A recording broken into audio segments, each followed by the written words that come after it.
Hi, my name is Maya Satori, and I am the CEO and editor-in-chief of Black Crown Magazine. Actually, it's more than a magazine, it's a community culture brand for the greater good. My why behind it all was because I saw that there was a need for Black stories to be told the correct way. Our culture is built around the fact that in order to change the narrative, you have to change the narrator. So there's a lot of things that are happening within the Black community that no one knows about because people don't get the exposure that they need. So ironically, I decided to start a magazine. It's probably one of the most crazy things I've ever decided to do in my whole human life, but I felt like people needed to be seen, heard, and validated. There are a lot of heroes and sheroes in your backyard that you don't know exist because they don't have 50,000 followers or because no one has took the time to find out their why. Imagine meeting people right in your backyard who are doing great things, like a couple that I interviewed who took in 28 homeless children over the course of their marriage in 8 years. You never hear about that because those stories never make frontline, but their work is important. Also, we cover anything that you can think of. We pull on the strength of the community in order to actually highlight writers that have never written before or photographers who actually thought that their work wasn't good enough.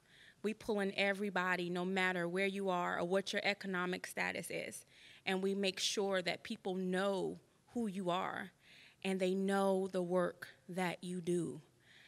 So it all came about because I didn't grow up with a silver spoon in my mouth. Anything that you can think to happen to a human being, it has happened to me.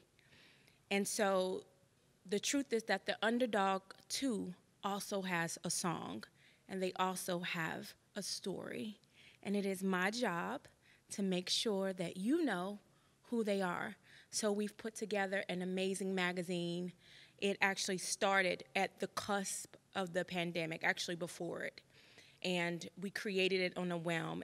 The inaugural issue was beautiful, but then we vamped it up, brought in more writers, more visual artists. And then from there, we did over 150 pages of beautifully cultivated stories and artwork that otherwise would not see the light of day. So I'm happy to be here. I'm happy to share that with you, for you to know who we are and what we do, and to make sure that we continue to do great work because we're only here because people like you believe that we should be. With that being said, I guess that's all. Thank you.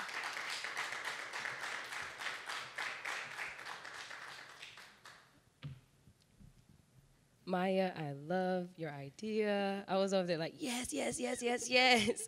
Because I feel like you are telling untold stories, hidden stories that people really need to hear. So I wanted to know, how are you going to get the message across to be able to reach the stories that you need to be able to put on your platform? That's good.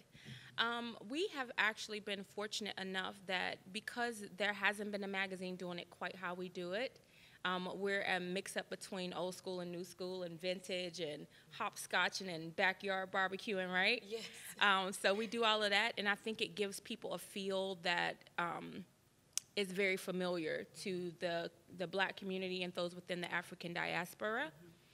So ultimately, the goal is that we just plan on working as hard as we possibly can, hopefully at some point getting more people to believe and pour into it so that we can scale and hopefully get into major retailers, because that's the goal. Like, we want this in everybody's house, no matter the color, the shade, the orientation. We want everybody to have this magazine like on their counter, and we want it to invoke conversation and power and change, you know, Yes. and all that other good juju. Yes. So that's kind of where we're at with that. So we're just going to keep working hard, and I think as time goes on, organically, the people who believe in us will kind of find their way to the table. Yeah.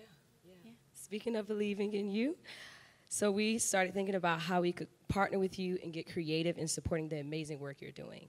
So first of all, we want to personally invite you to join us and get the training from Plywood People through our Foundations course. And we can help building out your business model and connect you to other advisors that can invest in your dreams. Number two, we reached out to our friends at an organization called See Beautiful, and they offered to be a sponsor of something that is really cool. Because your magazine is so beautiful, they want to share with others. So here's what we're going to do. They are going to pre-order 50 magazines of your next issue, and we're going to send it to 50 Black entrepreneurs in the Plywood community just to encourage their journey. Congratulations. Thank you. You're welcome.